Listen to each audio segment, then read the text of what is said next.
Барлықтарына сәлеметсіздер ме, құрметті оқушылар. Біз бүгін сіздермен бірге заттар интернеті бөлімін бастайтын боламыз. Ендеше ең алдымен заттар интернетімен таныса өтсек, біз үшін тоңазытқыш мысалы қажетті азық-түлікке тапсырыс береміз. Автокөлік қай жерге тұрақтайтынын біледі, немесе жаңағы өсімдіктердің өзі сары жапырақтардың пайда болуын күтпей сол беруін сұрайды. Осы секілді әртүрлі бір қиялды таңғажайып заттардың барлығы заттар интернетіне жатады. Не үшін? Мысалы, қазіргі таңда біздің қолданатын тұрмыстық техника болсын, немесе оқу құралдары, алдымызда жатқан жаңағы компьютер, тағы да сол сынды ақылды заттардың жақсы бір алгоритммен жұмыс жасауы бізде бұл заттар интернеті болатын. Осыған дейінгі мысалы 20-шы ғасырда бізге заттар интернеті деген бір таңғажайып нәрсе болатын болса, қазір керісінше бұл біздің күнделікті өмірде қолданып жатқан барлық техникаларымыздың бастауы. Ендеше заттар интернетінің заттар интернеті дегеніміз не деген тақырып аясында оқу мақсаттары бізде заттар интернетімен жұмыс істеу қағидасын сипаттау. Ары қарай заттар интернеті, яғни Internet of Things, IoT қысқаша айтқан кезде, бұл ақпарат жинауға және алмасуға мүмкіндік беретін электроника мен арнайы бағдарламамен және сенсорлармен интернетке шығу мүмкіндігімен жабдықталған физикалық объектілердің желісі болып табылады. Мына жерде бізде мысалы көрсетілген, ақылды жаңағы сенсорлар, немесе мына жақтағы күнделікті қолданатын дүниелеріміз, оның ішінде сол дүниелерден бір құрылғыны жасаудың барлығы заттар интернетіне жатады. Мысалы, мына жерде бізде камераны талдап көрейікші. Мысалы, біз қазір өте көп көреміз, жаңағы әртүрлі аумақтарда, немесе кез келген жерде сақтандыру ретінде, қауіпсіздік құралы ретінде бейнебақылау жүйелерін орнатамыз. Бұл не үшін қажет? Қазіргі таңда қауіпсіздік ережелерін сақтау үшін, егер де бір қауіп-қатер төндіретін жағдай болатын болса, тағы да сол сынды оқиғалардың алдын алу үшін, немесе салдарымен күресу үшін бейнебақылауды орнатады. Бірақ та бұны біз бейнебақылау камерасы екендігін білеміз, қалай жұмыс жасайтынын өкінішке орай білмейміз.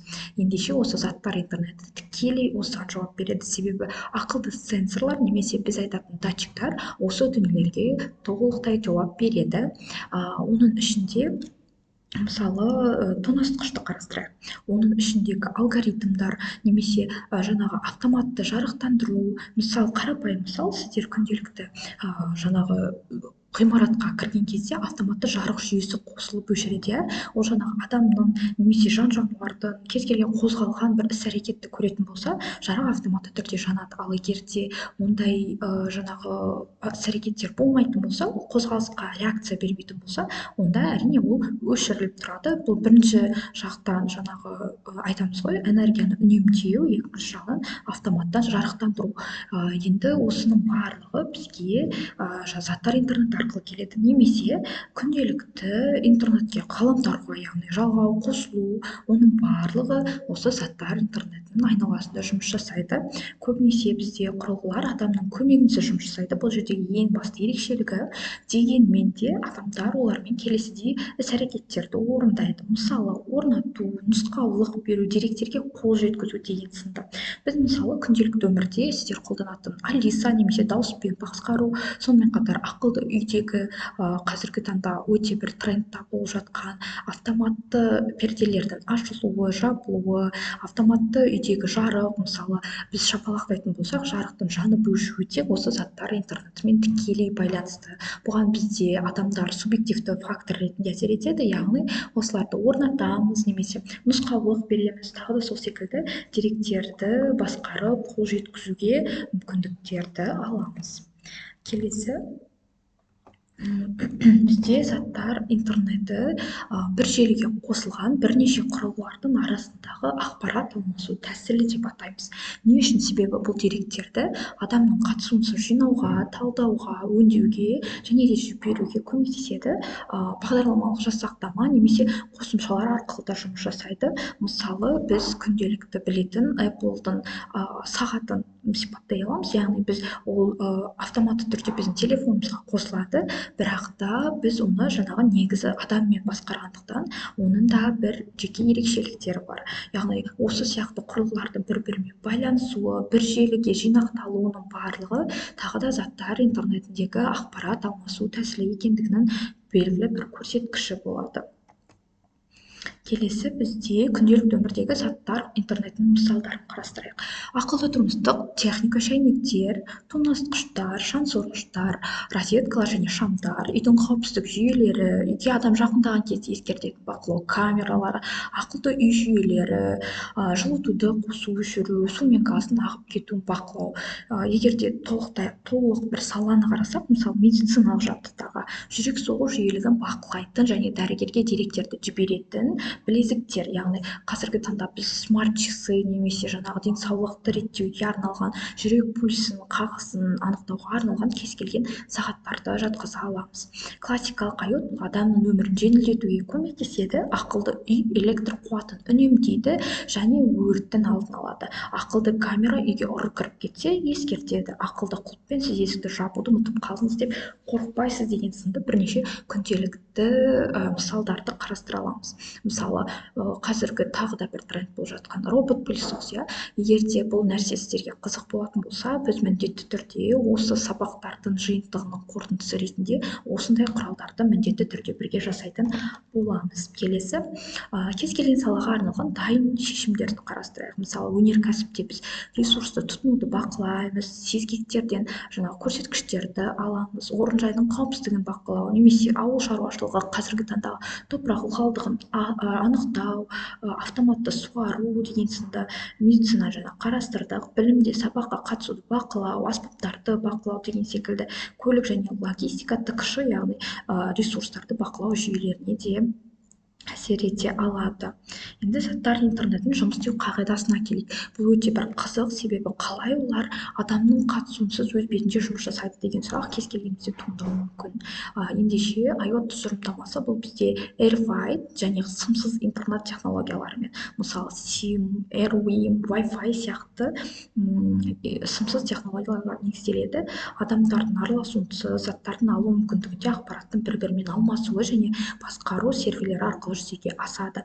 Біз мына жақтан көріп отырғандай, кез келген дүниені бір-бірімен байланыстыру үшін мына бір құралдар қолданылады. Мысалы, Wi-Fi-ды қарастыратын болсақ, бұл өте көптеген мысалы каналдардың байланысын бір-бірімен атқарып отырады. Немесе мына жерде тұрған аналитика мен жаңағы деректерді сұрыптауды қарастырсақ болады. Оның барлығын бізде қолданады кімдер? Яғни адамдар. Осы бір адамдардың қолданысының барлығы осындай сымсыз технологиялардың көмегімен жүзеге асады екен. Келесі, артықшылықтарына келейік. Ақпараттандыру арқылы еңбекті үнемдеу, қауіпті салалардағы тәуекелділікті азайту, әрі қарай қолдану үшін әртүрлі саладағы ақпараттық базаның едәуір өсуі, яғни бейімделе алуы деп айтсақ болады. Одан кейін өмір сүру сапасын жақсарту ең негізгі бір артықшылықтардың бірі. Мысалы, қарт адамдардың немесе күнделікті жұмыста болатын қолымыздың физикалық бір жұмыстарға жетпей, икемделе алмай қалған кездерде біздің өмір сүру сапамызды жеңілдету, арттыру үшін қолданылады. Өмір қауіпсіздігін арттыру, ең бастысы қауіпсіздік жүйелері үшін және қоршаған ортаны жақсарту, табиғи ресурстарды пайдалануды оңтайландыру сынды бірнеше осындай артықшылықтарын қарастырсақ болады. Енді қазіргі таңда 21 ғасырда заттар интернетінің дамуындағы негізгі қандай кедергілер бар дегенге тоқталайық. Бірінші, сымсыз модульдері бар. Тұрмыстық техника құнының жоғарылауы, өкінішке орай қазіргі таңда сымсыз модульдер бар, олар кішкене қымбатырақ. Одан кейін жабдықтаушыларды жаңағыдай өзара әрекеттестіру үшін нақты бизнес модельдер жеткіліксіз, IP адрестерінің саны шектеулі, бір-бірімен байланыстыру үшін жаңағы элементтермен жабдықтау, психологиялық заңдық шектеулер сынды кішкене бір үлкен жаһандық кедергілер байқалып қалады. Енді артықшылықтары мен кемшіліктері неде деген тапсырманы мен мына жаққа қалдырып кететін боламын. Сол тапсырманы орындап, міндетті түрде осы смарт-сана платформасына салыңыздар. Сол арқылы біз бірге сіздердің қаншалықты түсініп, немесе қаншалықты қиналып жатқандықтарыңызды бірге бақылайтын боламыз. Енді осы уақытта Біз заттар интернеті деген кезде